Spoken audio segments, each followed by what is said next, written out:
আসসালামু আলাইকুম সুপ্রিয় শিক্ষার্থী সুধীবৃন্দ, আপনাকে জব রিটেন ইউনিভার্সিটিতে সাদর সম্ভাষণ। যারা জব রিটেন ইউনিভার্সিটি এর লিখিত পরীক্ষার নিয়মিত এই ওয়েবসাইটের মাধ্যমে কার্য পরিচালনা করছেন, তাদের এই একটা মন্ত্রণালয়ে এই যে লিখিত পরীক্ষার প্রশ্ন 1 এই শিরোনামে একটা সরাসরি মন্ত্রণালয়ের প্রশ্ন আপনাদেরকে দেওয়া হলো। এই প্রশ্নর প্রথম অনেকগুলো পার্ট আসবে এবং প্রতিটা প্রশ্নের আলাদা আলাদা আমি সমাধান, উত্তর, সাজেশন এবং শীট সাজেশন যাবতীয় তথ্যগুলো বলবো। আপনারা ধীর স্থিরভাবে একবার দেখুন, তাহলে লিখিত পরীক্ষা নিয়ে আর আপনার কোনো সমস্যা থাকবে না এবং সব বিষয়ে সবিস্তারে আলোচনা করবে। তা এই অনেকগুলো পার্ট হবে। আমি প্রথম পার্টে খুব ছোট ছোট করে পার্টগুলো তৈরি করে আপনাদের দিব। প্রথম পার্টে আমি আলোচনা করব এই জব রিটেন ইউনিভার্সিটি এর শিরোনাম থাকবে রিটেন এক্সাম কোশ্চেন 1। এই শিরোনামে আপনি আজকে এই সরাসরি মন্ত্রণালয়ের এই এক নজরে লিখিত পরীক্ষার প্রশ্ন বাংলা অংশ, এই বাংলা অংশটার সমাধান এখনো দেখুন। তাহলে সুপ্রিয় শিক্ষার্থী বন্ধুরা, আপনাকে আবার জব রিটেন ইউনিভার্সিটিতে সাদর সম্ভাষণ জানিয়ে এই মহাজ্ঞানের রাজ্যে শুরু করছি আল্লাহর নামে। বিসমিল্লাহির রহমানির রহিম। তাহলে দেখুন, মূল কথা হচ্ছে আপনার যখন রিটেন পরীক্ষায় অর্থাৎ নবম থেকে 13তম গ্রেডের চাকরি হবে, তখন আপনার 200 নম্বরের পরীক্ষা হবে। সেই 200 নম্বরের পরীক্ষার ভিতরে বাংলা পূর্ণ মান থাকবে 20 নম্বর এবং বিষয় কোড 101 এবং আলাদা আলাদা উত্তর শীট দেবে। সেরকম আপনি সুন্দর করে সবগুলো ফিল আপ করতে হবে। আমি এই বাংলা অংশ ব্যাখ্যা করছি, ভালোভাবে খেয়াল করুন। প্রথমে আপনাকে বাংলায় একটা প্রবন্ধ লিখতে হবে। এটা প্রবন্ধ কিভাবে লিখবেন সে কথা সব বিস্তারে আমি বলছি। একটা সারমর্ম আপনাকে লিখতে হবে। বিভিন্ন বাংলাদেশের বিখ্যাত কবিদের একটা কবিতা দেওয়া থাকবে, সেটা সারমর্ম লিখবেন এবং সারমর্ম কিভাবে লিখতে হয় সে বিষয়ে আমি নিচেই বলছি। আপনাকে একটা সংবাদপত্রে পত্র লিখতে হবে এবং যে কোনো পত্র কিভাবে সংবাদপত্রে লিখবেন একটা ফরম্যাট দেখলে আপনি এই সিস্টেমেই পত্র লিখবেন। তারপরে আপনাকে বাংলায় অনুবাদ করতে হবে। এই পেসেজ আকারে একটা পেসেজ দিবে, এই পেসেজ থেকে আপনাকে বাংলায় অনুবাদ করবেন এবং ইংরেজি পেসেজ থেকে বাংলা অনুবাদ কিভাবে করবেন আপনার সরল এবং প্রাঞ্জল ভাষায় অনুবাদ করতে হবে। সেই নিয়মগুলো নিচেই বলবো। এখানে দেখুন 5 নম্বরে নিচের প্রশ্নগুলো উত্তর দিন। আপনার এখানে 5টা প্রশ্ন থাকবে, এইরকম 5টা প্রশ্ন থাকবে। আপনাকে এর সংজ্ঞা বা এর উত্তর লিখতে হবে, খুব সুন্দর করে লিখতে হবে। তাহলে সুপ্রিয় শিক্ষার্থী বন্ধুরা, আমি বাংলা অংশের এই পূর্ণ 40 নম্বরের অ্যান্সার শিটটা সুন্দরভাবে বলছি এবং শীট সাজেশন যাবতীয় তথ্য বলছি, একটু দেখুন। তাহলে সুপ্রিয় শিক্ষার্থী বন্ধুরা, আমরা লিখিত পরীক্ষার প্রশ্ন 1 উত্তরমালা বাংলা এর অংশের সমাধান দেখুন। প্রথম হলো জলবায়ু পরিবর্তন এবং বাংলাদেশ বিষয়ে একটি প্রবন্ধ রচনা করুন। তার মানে আপনাকে একটা প্রবন্ধ বা রচনা লিখতে হবে এবং এর নাম্বার থাকবে 15। আপনি সময় টাইমটা খুব গুরুত্বপূর্ণ ডিস্ট্রিবিউট করে আপনি প্রবন্ধ লিখবেন। আপনি এমন কাদের লিখলেন যে অনেক সুন্দর করে লিখলেন, অন্যগুলো লেখার উত্তর করলেন না, তাহলে হবে না।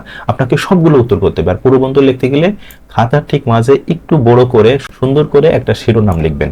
লেখার পরে আপনি এভাবে ভূমিকা দিবেন, তারপরে যে বিষয়ে প্রশ্ন করবে। দেখুন, জলবায়ু পরিবর্তনের কারণ, এই জলবায়ু পরিবর্তনের কারণটা আপনাকে উল্লেখ করে অথবা যে কোনো বিষয়ে মূল বিষয় টপিকটা আপনি উল্লেখ করে শুরু করবেন। কি কি বিষয় অন্তর্ভুক্ত হয় কয়েকটা পয়েন্ট দিয়ে শুরু করবেন। এখানে দেখুন জলবায়ু পরিবর্তন এবং বাংলাদেশ, এই যে জলবায়ু পরিবর্তনের সাথে বাংলাদেশের যে সম্পর্কের কথা প্রশ্নের ভিতর বলা হয়েছে, আপনাকে এইভাবে উল্লেখ করতে হবে বাংলাদেশের প্রেক্ষাপট, বাংলাদেশের জলবায়ু প্রেক্ষাপটে কোন কোন ধরনের পরিবর্তন ঘটে, এইভাবে কয়েকটা শিরোনাম দিয়ে সংক্ষিপ্ত আকারে লিখবেন।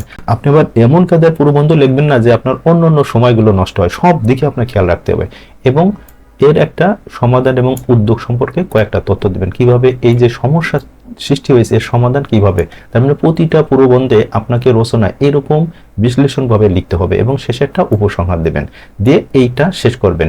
আর প্রতিটা প্রশ্ন শেষ করার পর আপনি এই যে এই চিহ্নটা দিয়ে মাঝে একটা শূন্য চিহ্ন দিয়ে এই চিহ্নটা দেবেন। এটা হলো যে কোনো একটা পরীক্ষার প্রশ্নের সমাপ্তির চিহ্ন, আপনি এরকম ব্যবহার করবেন। আর সুপ্রিয় শিক্ষার্থী বন্ধুরা, এই যে দেখুন আপনি এই প্রবন্ধ লিখবেন। প্রবন্ধ কোথায় পাবেন? অনেকগুলো প্রবন্ধ। তাহলে আপনি এই শীটে যাবেন, এখানে দেখুন দেওয়া আছে নোট শীট সাজেশন। যে কোনো শীট পেতে আপনি www.jobwrittenuniversity.com এর সার্চ বারে সার্চ করুন এই যে বাংলা এসে অথবা প্রবন্ধ রচনা, এইগুলো যে কোনো একটা আপনি সার্চ বারে লিখে সার্চ করলে আপনার প্রবন্ধ সব অনেকগুলো প্রবন্ধ ওয়েবসাইটে প্রদর্শিত হবে। আপনি এইটা ডাউনলোড করে সুন্দর করে পড়বেন, তাহলে প্রবন্ধ সব বিষয় আপনি জানবেন। আর গুরুত্বপূর্ণ কথা হলো প্রবন্ধ আপনি যেভাবেই লিখুন না কেন, আপনাকে অবশ্যই সময়টা গুরুত্বপূর্ণ দিকে খেয়াল করবেন। আপনি অবশ্যই রিস্ট ওয়াচ নিয়ে যাবেন, হাত ঘড়ি নিয়ে যেয়ে সময় মেনটেন করে আপনাকে সবকিছু রচনা করতে হবে। 2 নম্বরে এখানে আরো দেওয়া আছে প্রবন্ধ রচনার ক্ষেত্রে আপনার কি কি করণীয়, এইগুলো আপনাকে অবশ্যই জানতে হবে। তা না হলে আপনি প্রবন্ধ এমন কায়দায় লিখলেন যে প্রবন্ধের ভিতর তথ্যপাত্র থাকলো না, তাহলে আপনি এই ভালো নাম্বার পাবেন না, কারণ এই লিখিত উপর প্রশ্নের উপর ভিত্তি করে আপনার চাকরি নির্ভর করবে। তাহলে এই নিয়মগুলো আপনারা একটু দেখবেন। 2 নম্বরে আছে সারমর্ম লিখুন। একটা কবিতা দেওয়া আছে, এই সারমর্ম আপনি যে কথাগুলো বলবে এই কথার সংক্ষিপ্ত, এই সারমর্মর ইংরেজি হচ্ছে সামারি। আপনি সহজভাবে এই কথা কিভাবে লিখবেন, এইভাবে শর্ট করে লিখে মূল কথাটা শেষ করতে পারবেন, অথবা আপনি এই যে এই অংশটা যেভাবে একভাবে লিখে শেষ করেন, তার মানে আপনার সামারিটা হবে। এখানে দেখুন, এখানে মূলত আছে কয় লাইন, 4 লাইন। যদি আপনি এভাবে পেসেজ আকারে লেখেন সর্বোচ্চ 2 লাইন হবে, তাহলে আপনি সর্বোচ্চ 2 লাইন যদি হয় পেসেজ আকারে, তাহলে আপনি 1.5 লাইনের ভিতর লেখাটা শেষ করবেন এবং মনোমুগ্ধকর এবং প্রাঞ্জল ভাষায় লিখতে হবে। এবং এই সামারি কিভাবে লিখবেন সে সম্পর্কে আপনি এই ওয়েবসাইটে গিয়ে এখানে দেখুন শীট সাজেশন। যে কোনো শীট পেতে www.jobwrittenuniversity.com এই ওয়েবসাইটে সার্চ বারে সারমর্ম অথবা সিনোপসিস লিখে সার্চ করলে আপনার এই সারমর্ম লেখার নিয়মকানুন সহ আরো অনেক সারমর্ম আপনি পাবেন। 3 নম্বর প্রশ্নে যুব সমাজের নৈতিক অবক্ষয় রোধের উপায় সম্পর্কে পরামর্শ জানিয়ে সংবাদপত্র একটি পত্র লিখুন। তার মানে আপনাকে সব সময় এই সংবাদপত্রে একটা পত্র লিখতে হবে, এবং এই সংবাদপত্র যখন পত্র লিখবেন খাতার ঠিক মাঝখানে শিরোনামটা একটু বড় করে লিখতে হবে, এবং এই সম্পাদক মহোদয় এই সম্ভাষণ লিখে আপনার পত্র শুরু করতে হবে। এবং আপনি যে পত্রিকায় লিখবেন সেই পত্রিকা সম্পর্কে এখানে সামান্য কিছু তথ্য তুলে দেন প্রথম সম্পাদকের নিচেই। তারপরে যে সমস্যা আপনি লিখবেন সেই সমস্যা সংক্ষিপ্ত নির্দেশনা অনুসারে এখানে লিখুন। তারপরে মূল বিষয়টা আপনার এই মাঝের কলমে সুন্দরভাবে পয়েন্ট ভিত্তিক আপনি উল্লেখ করুন। শেষে আপনি অতএব কথাটা দিয়ে কমা দিয়ে এই মানে যে বিষয় আপনাকে লিখতে বলবে সেই উপর ভিত্তি করে এখানে সংক্ষিপ্ত করে প্রকাশ করে বিনীত লিখে আপনার নাম লিখবেন, তারপরে আপনার ঠিকানা লিখবেন, তারপরে নিচে তারিখ লিখে এইভাবে পত্রিকায় আপনি পত্র লিখবেন। এবং এই পত্র লেখার নিয়মগুলো জানার জন্য আপনি যে একই ওয়েবসাইট www.jobwrittenuniversity.com এই ওয়েবসাইটে গিয়ে চিঠিপত্র অথবা বাংলা লেটার লিখে সার্চ করলে আপনি এই পত্র লেখার যাবতীয় বিষয়গুলো পাবেন। তারপরে আপনাকে বাংলায় অনুবাদ করতে হবে, একটা প্যাসেজ ইংলিশ দেওয়া থাকবে, এই প্যাসেজের অনুবাদ করতে হবে বাংলাতে। এই ক্ষেত্রে আপনার খুবই গুরুত্বপূর্ণ কথা আছে, যখন অনুবাদ করবেন দেখুন এখানে আছে ইংরেজি শব্দের সরল সহজতর প্রাঞ্জল ভাষায় শব্দার্থ ব্যবহার করে অনুবাদ করতে হবে, যে এটি প্রাঞ্জল ভাষা লিখতে হবে এবং প্রতিটা প্যাসেজ অনুসারে লেখার চেষ্টা করবেন। আর এখানে গুরুত্বপূর্ণ কথা হচ্ছে যে কোনো ইংলিশ প্যাসেজে যে কোনো একটা প্রভাব আপনার থাকবে, এটা কমন। এই জন্য আপনি প্রভাব সম্পর্কে একটু জ্ঞাত হলে আপনি সুন্দর করে অনেকগুলো উত্তর করবেন।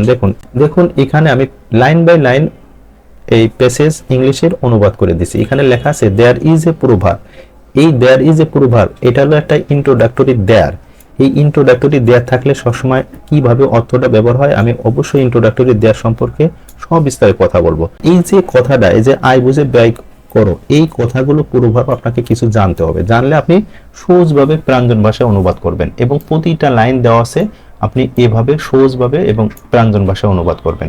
দেখুন এখানে একটা শেষ কথা বলি, some people earn money in the most unfair way. দেখুন এখানে সহজভাবে অনুবাদ করেছে, কিছু লোক সবচেয়ে অন্যায় উপায়ে অর্থ উপার্জন করে।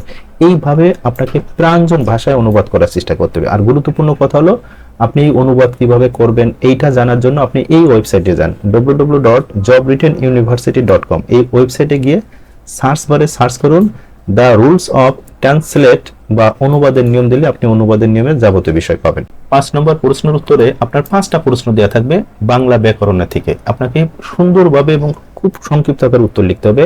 দেখুন এখানে ক নাম্বার দেওয়া আছে সংজ্ঞা লিখুন। যে কোনো ব্যাকরণে আপনাকে সংজ্ঞা লিখতে বলবে, এখানে পদ আছে উপসর্গ আছে, আপনি এরকম সংক্ষিপ্ত আকারে খুব সময়ের প্রতি খেয়াল রেখে উত্তরগুলো লিখুন, একদম ইজি। তারপরে আপনার বানান শুদ্ধি করে লিখুন। আপনার বিভিন্ন ভুল বানান দেওয়া থাকবে, আপনি শুদ্ধি করবেন। এখানে একটা মজার কথা বলি, দেখুন আপনার ভুল বানান এবং শুদ্ধিকরণ জানার জন্য অসাধারণভাবে শীট তৈরি করা হয়েছে এই ওয়েবসাইটের মাধ্যমে। আপনি শুধু সার্চ বারে বানান শুদ্ধিকরণ অথবা স্পেলিং কারেকশন লিখে সার্চ দিলে আপনি দুর্দান্ত শীটটা পাবেন। এই শীটটা একবার পড়লে বাংলাদেশের যে কোনো শব্দকে আপনি 100% বিশুদ্ধভাবে লেখার কৌশল আয়ত্ত করবেন। এখানে বিপরীত শব্দ একই কথা, এখানে সার্চ বারে বিপরীত শব্দ বা অপোজিট ওয়ার্ড লিখে সার্চ করলে হাজার হাজার বিপরীত শব্দ আপনি জানতে পারবেন। তারপরে সমস্যারিত ভিন্নাত্ম জোড়া শব্দ, এখানে খেয়াল করুন, এখানে আমি যদিও লিখে দিছি নিজের মতো বাক্য গঠন করবেন যদিও সমস্যারিত শব্দের অর্থ না জানলো। আপনাকে এমন কিছু সমস্যারিত শব্দ দিলেন যার অর্থই জানেন না, তারপরেও আপনি শুধু এই সমস্যাগুলো শব্দ লিখে ব্র্যাকেটে অর্থ না লিখে আপনার মতো আপনি বাক্য লিখবেন, তারপরেও আপনি মার্ক পাবেন। আর এই সমস্যাযুক্ত সম্পর্কে সব বিস্তারে জানতে অবশ্যই আপনি এই একই ওয়েবসাইটে যাবেন, যাই সার্চ বারে সমস্যাযুক্ত শব্দ অথবা হোমোনিমস ওয়ার্ড লিখে সার্চ দিলে আপনি সমস্যাযুক্ত শব্দের সম্পর্কে অসাধারণ একটা শীট পাবেন। সেইটা পড়লে আপনার সমস্যাযুক্ত শব্দ নেওয়ার সমস্যা হবে না। 5 নম্বরে দেখুন সমার্থক শব্দ লিখুন। তার মানে কিছু শব্দ আছে, এর কয়েকটা সমার্থক লিখবেন, সর্বোচ্চ আপনি 3টা লিখবেন, বেশি লিখতে যাবেন না বা সময় পাবেন না। এই রকম সমার্থক শব্দ পেতে গেলে আপনি এই www.jobwrittenuniversity.com এই ওয়েবসাইটের সার্চ বারে সমার্থক শব্দ অথবা সিনোনিমস ওয়ার্ড লিখে সার্চ দিলে আপনি দুর্দান্ত এই সমার্থক শব্দ নিয়ে বিশাল একটা শীট পাবেন। ডাউনলোড করে পড়লে সারা জীবনের মধ্যে আপনার সমার্থক শব্দ নিয়ে আর সমস্যা হবে না। তাহলে সুপ্রিয় শিক্ষার্থী বন্ধুরা, এই প্রথম শিরোনামের পার্ট 1 এখানে আমি শেষ করছি। তাহলে সুপ্রিয় শিক্ষার্থী বন্ধুরা, এই রিটেন এক্সাম কোশ্চেন 1 এর পার্ট 1 বাংলা এই সরাসরি মন্ত্রণালয়ে প্রশ্ন শেষ করছি। সকলে সুন্দর ও ভালো থাকুন। আবার জব রিটেন ইউনিভার্সিটিতে সাদর সম্ভাষণ জানিয়ে শেষ করছি। আল্লাহ হাফেজ।